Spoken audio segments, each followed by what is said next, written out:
Yes, watered down Spenglerism, folks. Yes, we have a little bit of the sinister, mysterioso New York. The shadows encroaching on man, folks.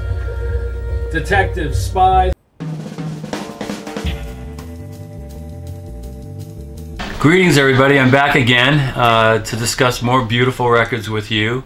There's just so many fantastic records out there, folks. We haven't even hit the tip of the iceberg, and we're getting to Charles Mingus. Charles Mingus is one of my favorite composers, musicians, personalities. Some people might take exception to the personality part of that, but I have to have a lot of respect for Charles Mingus because in light of the way he came up and the circumstances that he dealt with, he is an extraordinary figure. I put him in the genius category. I put him in the category with Jelly Roll, Duke Ellington, and Thelonious Monk as one of the greatest composers in jazz, a true visionary. This here, the Pithecanthropus erectus, probably the first record that really takes hold in the masterpiece zone. Came to Atlantic from Bethlehem Records after having owned Debut Records with Max Roach. Of course, a lot of beautiful material was done during the previous 5 years, everything from the Red Norvo Trio through the productions that Max and Charles were putting together with Debut, which was quite a varied catalog, which actually include third stream elements as well, buttressing the avant-garde in Charles' inimitable fashion. But this record here is a very subtle, beautiful amalgamation of all of the elements that make Mingus. The avant-garde elements, the harmonic elements are very subtle. The record has a sinister, almost noirish kind of impressionism to it at points.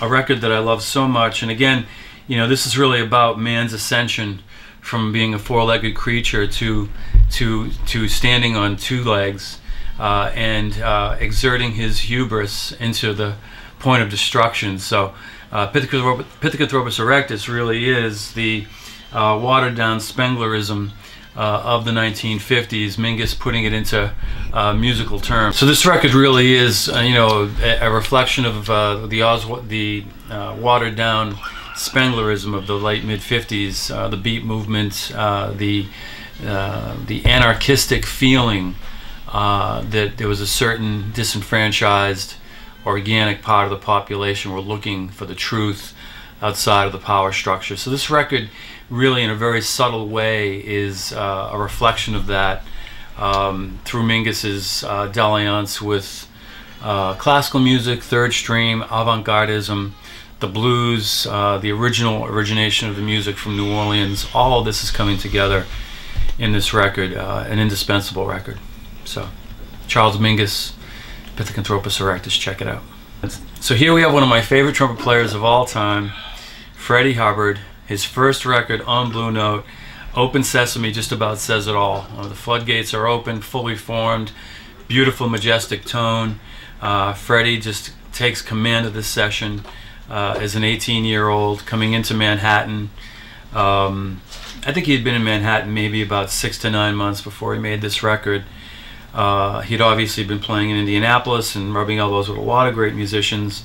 But here he has a beautiful stellar lineup with Tina Brooks on tenor, a very underrated tenor who's playing beautifully on this record. McCoy anchoring it down on the piano with Sam Jones and Clifford Jarvis in the rhythm section.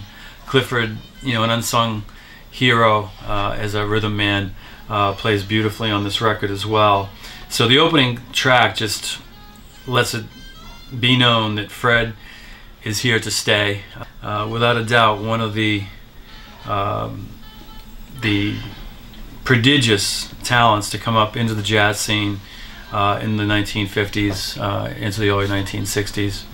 So again, this is a mix of varying tempos, but a record that, an auspicious debut, similar to Herbie Hancock's first record in terms of the quality of the music coming right out of the gate. So check it out, Open Sesame, 1960, Freddie Hubbard. So Barney Kessel, one of the legendary jazz guitarists coming out of the Charlie Christian tradition. Some of the later players might perceive him as being a bit elemental, but Barney Kessel is a stylist of just extraordinary proportions, because to me he extends the Charlie Christian tradition. Like any jazz musician, some records come off better than others. Kessel's catalog is really solid, but this record here, Phil Spector actually produced this record as a one-off on a very obscure label, obscure like imprint, but it's magical. And this was a club with, these are actually dancers that were in the club, and that's actually Barney smiling, and he actually does the tune Shadow of Your Smile. So it tips you off that there's something really special here. The recording quality is outstanding. Barney is just hitting it on all burners here. A beautiful tone. He's doing some bossa nova stuff, some just mid-tempo, very beautiful, very just almost impressionistically blues-orientated music to go along with some swingers. A beautiful mid-60s record that anyone could listen to, but it's a jazz record, and it's a jazz record by someone I consider to be almost an iconic figure in jazz guitar, Barney Kessel. So check it out. Hard record to find. It is recorded live. Don't let that frighten you. Some jazz records come off better than others in the live setting because of the recording. Sometimes it's magic, sometimes it's not. This is a magical record. Give it a shot. Barney Kessel, 1965, produced by Phil Spector. Very rare. Keep your eyes open, you might find it.